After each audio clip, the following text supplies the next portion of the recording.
Hello students, I am doctor Vinod Kamble. इस video के अंदर हम लोग जो हमने ये चैप्टर के अंदर 5 अलग अलग टाइप के सेक्रेटरीज के बारे में पढ़ा, उनका डिस्टिंग्विश अभी देखने जा रहे हैं। जिसमें एक तो पर्सनल सेक्रेटरी है और बाकी जो 4 है वो इंस्टीट्यूशनल सेक्रेटरीज है, तो उनका डिस्टिंग्विश हम लोग देखेंगे। सबसे पहले मीनिंग।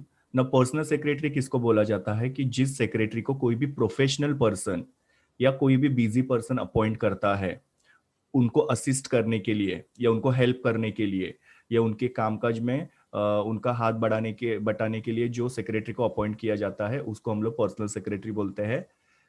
नाउ, जो सेक्रेटरी नॉन प्रॉफिट ऑर्गेनाइजेशंस के एक्टिविटीज को हैंडल करने के लिए, मैनेज करने के लिए अपॉइंट किया जाता है उसको secretary of non profit organisation बोला जाता है। जैसे कि रोटरी क्लब वगैरह हो गया, चेंबर ऑफ कॉमर्स हो गया या स्पोर्ट्स क्लब वगैरह हो गए। तो यहाँ पे जिस सेक्रेटरी को अपॉइंट किया जाता है ताकि वो लोग वहाँ के जो भी एक्टिविटीज होते हैं उसको मैनेज कर पाए, तो उसको secretary of non profit organisation बोलते हैं। नाउ, कोई भी कोऑपरेटिव सोसाइटी जो होती है, जैसे कि कोई हाउसिंग सोसाइटी हो सकती है, कोई कोऑपरेटिव बैंक हो सकती है, तो उनका वर्किंग जो है वो मैनेज करने के लिए या उसको हैंडल करने के लिए जिस सेक्रेटरी को अपॉइंट किया जाता है उसको सेक्रेटरी ऑफ कोऑपरेटिव सोसाइटी बोला जाता है। नाउ, बड़े बड़े जो लार्ज जॉइंट स्टॉक कंपनीज होते हैं उसमें भी बहुत सारे एक्टिविटीज होती है, जैसे कि करस्पॉन्डेंस करना, फाइनेंस रेज करना वगैरह, मीटिंग वगैरह कंडक्ट करना। तो इन सब कामों को मैनेज करने के लिए जो सेक्रेटरी को अपॉइंट किया जाता है जॉइंट स्टॉक कंपनीज में, उसको secretary of joint stock company बोलते हैं। और जो सेक्रेटरी मिनिस्टर के अंडर काम करते हैं, मिनिस्टर जो गाइडेंस देते हैं, जो इंस्ट्रक्शंस देते हैं, उसके हिसाब से जो काम करते हैं उसको हम लोग बोलते हैं सेक्रेटरी ऑफ गवर्नमेंट डिपार्टमेंट। तो ये सबके मीनिंग हो गए। उसके बाद में ये सेक्रेटरीज को कौन अपॉइंट करता है, तो ऑब्वियसली जैसे मैंने आपको पर्सनल सेक्रेटरी में बताया कि जो प्रोफेशनल लोग या बिजी पर्सन, जैसे कि डॉक्टर्स, लॉयर, कोई भी एक्टर हो सकता है, पॉलिटिकल लीडर हो सकते हैं या बिजनेसमैन हो सकते हैं, तो ये लोग जो होते हैं वो पर्सनल सेक्रेटरी को अपॉइंट करते हैं। बिकॉज ये काफी ज्यादा बिजी लोग होते हैं या ये लोग प्रोफेशनल होते हैं, इनके पास बहुत सारे काम होते हैं, तो इनको असिस्ट करने के लिए ये लोग क्या करते हैं, सेक्रेटरी को अपॉइंट करते हैं। नाउ, नॉन प्रॉफिट ऑर्गेनाइजेशन की सेक्रेटरी जो है उनको अपॉइंट कौन करता है, तो नॉन प्रॉफिट ऑर्गेनाइजेशन की जो मैनेजिंग कमिटी होती है वो मैनेजिंग कमिटी में से एक जन को एज अ सेक्रेटरी अपॉइंट किया जाता है ना। कोई भी नॉन प्रॉफिट ऑर्गेनाइजेशन होती है तो कुछ मेंबर जो होते हैं वो एक होके वो नॉन प्रॉफिट ऑर्गेनाइजेशन शुरू करते हैं। उन मेंबर्स का ही क्या होता है, एक मैनेजिंग कमेटी बनाया जाता है जो नॉन प्रॉफिट ऑर्गेनाइजेशन का कामकाज हैंडल करते हैं। और वो जो मैनेजिंग कमेटी है उसमें से एक को सेक्रेटरी अपॉइंट किया जाता है। सेम तरीके से कोऑपरेटिव सोसाइटी को हैंडल करने के लिए एक मैनेजिंग कमेटी अपॉइंट की जाती है। जैसे कि 10-12 लोगों की वो टीम होगी और उसमें से एक को सेक्रेटरी करके अपॉइंट किया जाता है। सो ये दोनों में भी क्या है कि इनको हैंडल करने के लिए एक मैनेजिंग कमेटी फॉर्म की जाती है और इनमें से ही एक को सेक्रेटरी बनाया जाता है। जॉइंट स्टॉक कंपनी में क्या होता है कि शेयर होल्डर जो होते हैं वो कंपनी को फाइनेंस प्रोवाइड करते हैं। तो शेयर होल्डर जो है कंपनी के ओनर हो गए। शेयर होल्डर कंपनी में नहीं आ सकते हैं या उनके पास बिजनेस के टैक्टिक नहीं होते हैं, उनको पता नहीं है बिजनेस को कैसे रन करना है, तो वो लोग बोर्ड ऑफ डायरेक्टर को अपॉइंट करते हैं। और फिर बोर्ड ऑफ डायरेक्टर को असिस्ट करने के लिए बोर्ड ऑफ डायरेक्टर क्या करते हैं, सेक्रेटरी को अपॉइंट करते हैं। तो आपको सिर्फ इतना ही याद रखना है कि बोर्ड ऑफ डायरेक्टर जो होते हैं वो जॉइंट स्टॉक कंपनी के सेक्रेटरी को अपॉइंट करते हैं। गवर्नमेंट डिपार्टमेंट के सेक्रेटरी जो है उसको अपॉइंट कौन करता है, स्टेट गवर्नमेंट या सेंट्रल गवर्नमेंट अपॉइंट करता है। तो इस तरीके से अलग अलग सेक्रेटरी की अपॉइंटमेंट जो होती है वो अलग अलग लोगों के द्वारा होती है। नेक्स्ट है legal status. Now, legal status का मतलब क्या होता है, यहाँ पे कुछ सेक्रेटरीज जो होते हैं वो प्रॉपर एक्ट के द्वारा अपॉइंट किए जाते हैं। वो एक्ट के अंदर उनके राइट्स, उनके रिस्पॉन्सिबिलिटीज वगैरह, उनकी अपॉइंटमेंट वगैरह जो होते हैं, उनके जो भी ये एक्टिविटीज होती है वो सब उसके अंदर मेंशन किया रहता है वो पर्टिकुलर एक्ट के अंदर। ओके। जैसे कि कोऑपरेटिव सोसाइटी एक्ट के अंदर कोऑपरेटिव सोसाइटी के सेक्रेटरी को अपॉइंट करने के बारे में सब कुछ लिखा होता है, कैसे अपॉइंट करना है। फिर बाद में उसके राइट्स के बारे में या उसके रिस्पॉन्सिबिलिटीज के बारे में लिखे रहते हैं। कंपनी एक्ट के अंदर जॉइंट स्टॉक कंपनी के सेक्रेटरी के राइट्स एंड रिस्पॉन्सिबिलिटीज के बारे में, उसके अपॉइंटमेंट के बारे में लिखा रहता है। तो लीगल स्टेटस मतलब क्या होता है कि जहां पे वो सेक्रेटरी के लिए प्रॉपर एक एक्ट होता है उस पर्टिकुलर ऑर्गेनाइजेशन का, और उसके हिसाब से उसको अपॉइंट किया जाता है। तो आप अगर यहाँ पे देखोगे तो पर्सनल सेक्रेटरी का कोई भी लीगल स्टेटस नहीं है, बिकॉज यहाँ पे कोई भी एक्ट नहीं होता है। और किसी भी एक्ट में पर्सनल सेक्रेटरी अपॉइंट करना कंपलसरी ऐसा लिखा हुआ नहीं है। तो ये जो सेक्रेटरी, इसके कोई राइट्स एंड रिस्पॉन्सिबिलिटीज वगैरह जो होते हैं वो कहीं पे भी ऐसे स्पेसिफाई नहीं किए हैं। तो इसकी वजह से ये सेक्रेटरी का कोई भी लीगल स्टेटस नहीं होता, इसका कोई लीगल अस्तित्व नहीं होता है।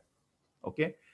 सेम नॉन प्रॉफिट ऑर्गेनाइजेशन जो होता है, उसके भी सेक्रेटरी जो होता है उसका कोई लीगल स्टेटस नहीं होता है। बट बाकी ये जो तीन है, cooperative society, joint stock company और गवर्नमेंट डिपार्टमेंट के सेक्रेटरी, इनका क्या होता है, एक लीगल स्टेटस होता है। बिकॉज इनका जो एक्ट है, उस एक्ट के अंदर सेक्रेटरी के अपॉइंटमेंट के बारे में उसके अंदर मेंशन किया है और प्रॉपरली वो एक्ट के हिसाब से, प्रोविजन के हिसाब से सेक्रेटरी को अपॉइंट किया जाता है। और सेक्रेटरी जो अपना काम करते हैं वो एक्ट में उसके मेंशन किया होता रहता है कि क्या क्या उनको काम करना है, तो उसके हिसाब से वो काम करती है। तो obviously cooperative society, joint stock company और गवर्नमेंट डिपार्टमेंट के सेक्रेटरी का लीगल स्टेटस होता है। बाकी ये दोनों का लीगल स्टेटस नहीं होता है, बिकॉज इनका कोई भी एक्ट नहीं होता है सेक्रेटरी अपॉइंट करने के बारे में, किसी भी एक्ट के अंदर यहाँ पे मेंशन किया हुआ रहता नहीं है। क्वालिफिकेशन, ना पर्सनल सेक्रेटरी अपॉइंट करने के लिए वो सेक्रेटरी के पास कोई ऐसे प्रिस्क्राइब क्वालिफिकेशन की जरूरत नहीं रहती है। प्रिस्क्राइब मतलब क्या, ये क्वालिफिकेशन होना ही चाहिए। अगर वो सेक्रेटरी ग्रेजुएट है, उसको कंप्यूटर और इंटरनेट का नॉलेज है, करस्पॉन्डेंस वगैरह कर सकते हैं, तो डेफिनेटली उनको एज अ सेक्रेटरी अपॉइंट किया जाता है। सेम नॉन प्रॉफिट ऑर्गेनाइजेशन में भी सेक्रेटरी का कोई भी प्रिस्क्राइब क्वालिफिकेशन नहीं बता है। इवन कोऑपरेटिव सोसाइटी के जो सेक्रेटरी होता है उनका भी कोई प्रिस्क्राइब क्वालिफिकेशन नहीं है। ये तीनों में आप लोग लिख सकते हो कि ग्रेजुएशन और कंप्यूटर और इंटरनेट का नॉलेज और करस्पॉन्डेंस का नॉलेज अगर होता है तो वो सेक्रेटरी को अपॉइंट किया जाता है। लेकिन जॉइंट स्टॉक कंपनी और गवर्नमेंट डिपार्टमेंट में प्रिस्क्राइब क्वालिफिकेशन होता है।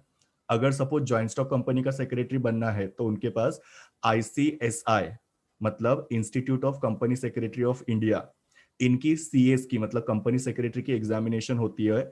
वो एग्जामिनेशन पास हुई रहनी चाहिए और एग्जामिनेशन के बाद में आईसीएसआई जो है, वो जो एग्जाम पास हुआ है उस बंदे को मेंबरशिप देता है। उसके बाद में वो बंदा जो है किसी भी जॉइंट स्टॉक कंपनी की सेक्रेटरी बन सकते हैं।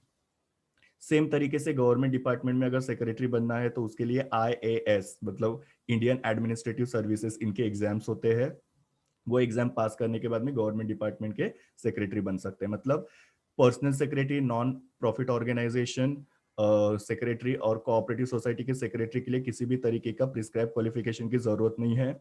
जॉइंट स्टॉक कंपनी के सेक्रेटरी के लिए आईसीएसआई का मेंबरशिप होना जरूरी है और गवर्नमेंट डिपार्टमेंट के लिए इंडियन एडमिनिस्ट्रेटिव सर्विस के एग्जामिनेशन पास हुए रहने चाहिए। पावर, ना पावर का मतलब क्या होता है, अथॉरिटी। ओके। तो जैसे मैंने आपको पहले ही बताया कि सेक्रेट एक पर्टिकुलर एक्ट जो होता है ऑर्गेनाइजेशन का, वो एक्ट के अंदर सेक्रेटरी के पावर मेंशन किए रहते हैं। तो पर्सनल सेक्रेटरी जो होता है उसके जो अधिकार होते हैं वो उसका बॉस जो होता है, एम्प्लॉयर होता है, वो उसको बताता है। स्टेटेड मतलब बताना, तो बॉस बताता है, वो उसके पावर अधिकार होते हैं। नॉन प्रॉफिट ऑर्गेनाइजेशन के सेक्रेटरी जो होता है उसके मैनेजिंग कमिटी जो होती है वो बताते हैं कि उनके क्या क्या पावर होते हैं, क्या क्या अधिकार हो सकते हैं। कोऑपरेटिव सोसाइटी के जो सेक्रेटरी है उनके अधिकारों के बारे में कोऑपरेटिव सोसाइटी एक्ट के अंदर लिखा रहता है, उसके हिसाब से वो सेक्रेटरी काम करती है। जॉइंट स्टॉक कंपनी की सेक्रेटरी जो है कंपनी एक्ट के अंदर उसकी पावर लिखी रहती है, अधिकार लिखे रहते हैं, उसके हिसाब से वो फंक्शनिंग करती है। और जो गवर्नमेंट डिपार्टमेंट के सेक्रेटरी होते हैं वो पर्टिकुलर मिनिस्ट्री या पर्टिकुलर डिपार्टमेंट के जो स्टैट्यूटरी पावर होते हैं उसके हिसाब से काम करते हैं। जैसे कि एजुकेशन मिनिस्टर की सेक्रेटरी होंगे तो उनके पावर ऑब्वियसली अलग होंगे।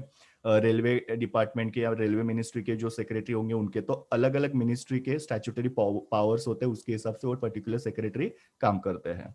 नाउ ड्यूटीज का मतलब क्या होता है, रिस्पॉन्सिबिलिटीज। जैसे कि कुछ अधिकार दिए जाते हैं सेक्रेटरी को, उसी तरीके से कुछ ड्यूटीज भी उनको निभानी होती है, कुछ काम भी उनको करने पड़ते हैं।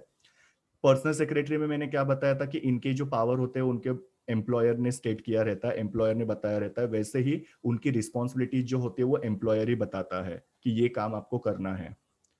नॉन प्रॉफिट ऑर्गेनाइजेशन के सेक्रेटरी की पावर जो होती है वो मैनेजिंग कमिटी डिसाइड करती है, वैसे उनकी ड्यूटीज भी जो होती है वो मैनेजिंग कमिटी ही डिसाइड करती है। कोऑपरेटिव सोसाइटी के सेक्रेटरी के पावर जो होता है वो कोऑपरेटिव सोसाइटी एक्ट के अंदर लिखा रहता है, उसी तरीके से उसकी ड्यूटीज भी जो होती है कोऑपरेटिव सोसाइटी एक्ट के अंदर लिखा रहता है। जॉइंट स्टॉक कंपनी के सेक्रेटरी की पावर कंपनी एक्ट के अंदर मेंशन किया रहता है, उसी तरीके से उसकी ड्यूटीज भी कंपनी एक्ट के अंदर मेंशन किया रहता है कि उसको क्या क्या काम करना है करके।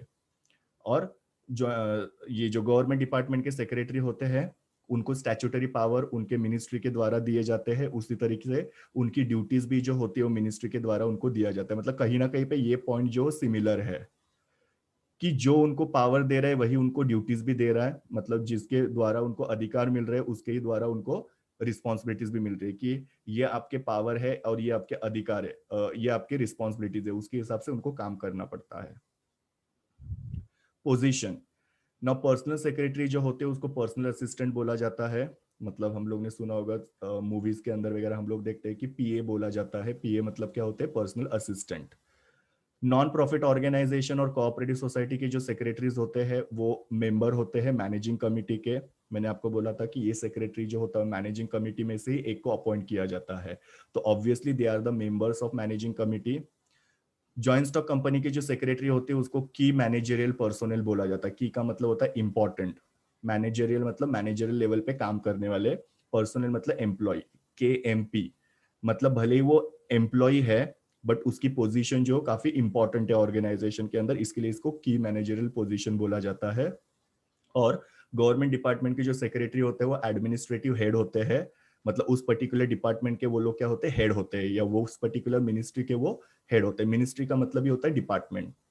जैसे मैंने आपको बोला रेलवे का डिपार्टमेंट हो सकता है, एजुकेशन डिपार्टमेंट हो सकता है, डिफेंस का डिपार्टमेंट हो सकता है, इसी तरीके से अलग अलग डिपार्टमेंट होते हैं गवर्नमेंट के। तो हर एक डिपार्टमेंट का जो एडमिनिस्ट्रेटिव हेड होता है वो होगा सेक्रेटरी होता है। कंपल्शन टू अपॉइंट न, पर्सनल सेक्रेटरी जो है उसको अपॉइंट करना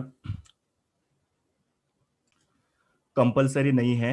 अगर सपोज उस पर्सन को लगता है तो वो अपॉइंट कर सकता है, उसको नहीं लगता है तो अपॉइंट नहीं भी कर सकता। So there is no compulsion to appoint personal secretary. Non profit organization में डिपेंड करता है कि आपका नॉन प्रॉफिट ऑर्गेनाइजेशन क्या एक्टिविटी करता है और आपके नॉन प्रॉफिट ऑर्गेनाइजेशन की साइज क्या है। ना, कुछ ऐसे नॉन प्रॉफिट ऑर्गेनाइजेशन हो सकते हैं जहां पे सेक्रेटरी की जरूरत नहीं पड़ सकती है, मतलब उनकी एक्टिविटी का नेचर जो है वो अलग है, जहां पे सेक्रेटरी की जरूरत नहीं है। या फिर छोटा सा नॉन प्रॉफिट ऑर्गेनाइजेशन तो ऑब्वियसली सेक्रेटरी को अपॉइंट करेंगे नहीं, जो भी मेंबर्स है वही लोग क्या करेंगे? काम को मैनेज करेंगे। So it is depend on the situation, पर बहुत बड़ा नॉन प्रॉफिट ऑर्गेनाइजेशन है तो ऑब्वियसली सेक्रेटरी को अपॉइंट करना पड़ेगा। ना, कोऑपरेटिव सोसाइटी के अंदर कंपलसरी होता है सेक्रेटरी को अपॉइंट करना। आप लोग देखते हो कि जिस सोसाइटी में आप लोग रहते हो या कोई भी कोऑपरेटिव बैंक में आप लोग एंट्री करते हो तो वहां पे ऐसे नेम लिस्ट रहता है, नेम लिस्ट के अंदर वहां पे सेक्रेटरी कौन है उसका नाम लिखा रहता है। ये सुनो, तो कोऑपरेटिव सोसाइटी के अंदर जो सेक्रेटरी होता है उसको कंपलसरी अपॉइंट करना पड़ता है। जॉइंट स्टॉक कंपनी के अंदर जो लिस्टेड कंपनीज होती है ना, लिस्टेड कंपनीज का मतलब क्या होता है? जिन कंपनी के शेयर्स स्टॉक एक्सचेंज में रजिस्टर होते हैं। नाउ स्टॉक एक्सचेंज क्या होता है? जहां पे शेयर्स को बेचा खरीदा जाता है। ये सब चीजें आपको धीरे धीरे नेक्स्ट ईयर पता चलेगी। ओके, अभी सिर्फ इतना ही याद रखना, लिस्टेड का मतलब होता है रजिस्टर। जिस कंपनी के शेयर्स स्टॉक एक्सचेंज में रजिस्टर होते हैं या जिस कंपनी के शेयर स्टॉक एक्सचेंज में बेचे खरीदे जाते हैं उस कंपनी को, और जिस कंपनी का पेड अप कैपिटल का मतलब क्या होता है? जिस कंपनी ने सिक्योरिटीज बेच के 5 करोड़ रुपए या उससे ज्यादा अमाउंट जो है मार्केट में से रेस किया, या कैपिटल मार्केट में से या पब्लिक के पास से रेस किया है, उस कंपनी को फुल टाइम सेक्रेटरी अपॉइंट करना कंपलसरी होता है। सो दो कंडीशन बताया है, लिस्टेड कंपनी होगा तो, और जिस कंपनी का पेड अप कैपिटल 5 करोड़ या उससे ज्यादा होता है तो सेक्रेटरी अपॉइंट करना कंपलसरी होता है। और गवर्नमेंट डिपार्टमेंट में तो कंपलसरी अपॉइंट करना ही पड़ता है। सो यहाँ पे ये कंपलसरी नहीं है, ये डिपेंड ऑन सिचुएशन की किस टाइप की एक्टिविटी है, कितनी बड़ी नॉन प्रॉफिट ऑर्गेनाइजेशन है। बाकी cooperative society, joint stock company और गवर्नमेंट डिपार्टमेंट जो है इनको सेक्रेटरी अपॉइंट करना कंपलसरी होता है। और लास्ट वाला है रेम्युनरेशन। रेम्युनरेशन मतलब वो लोग जो काम करते हैं उसके बदले में उनको क्या मिलता है। तो ऑब्वियसली पर्सनल सेक्रेटरी जो होते हैं उनको सैलरी मिलती है। नॉन प्रॉफिट ऑर्गेनाइजेशन के सेक्रेटरी जो होते हैं उनको सैलरी भी मिल सकता है या फिर ऑनरेरियम। नो, सैलरी मतलब उनको एक फिक्स अमाउंट हर महीने के एंड में मिलता है। ऑनरेरियम मतलब उनको फिक्स ऐसे कुछ नहीं मिलता है, कभी पैसा मिलेगा, कोई फैसिलिटी मिलेगी या कोई इंसेंटिव वगैरह दिया, या कभी दिया या कभी नहीं दिया, ऐसा भी हो सकता है। तो मतलब जरूरी नहीं कि फिक्स अमाउंट उनको हर महीने मिलेगा, उसको ऑनरेरियम मिलते हैं बोलते हैं। तो अगर छोटा सा नॉन प्रॉफिट ऑर्गेनाइजेशन है तो सेक्रेटरी को शायद तक ऑनरेरियम देंगे, बड़ा होगा तो शायद उनको सैलरी दे सकते हैं। सेम कोऑपरेटिव सोसाइटी में भी हो सकता है कि सेक्रेटरी को सैलरी मिल सकती है या फिर ऑनरेरियम मिल सकता है। अगेन बड़ा सा कोई कोऑपरेटिव सोसाइटी है तो बहुत ज्यादा काम होता है तो सैलरी देंगे, छोटा सा है तो ऑनरेरियम पे करेंगे। जॉइंट स्टॉक कंपनी के सेक्रेटरी को सैलरी मिलता है और उनका सैलरी जो होता है बोर्ड ऑफ डायरेक्टर्स होते हैं वो फिक्स करते हैं।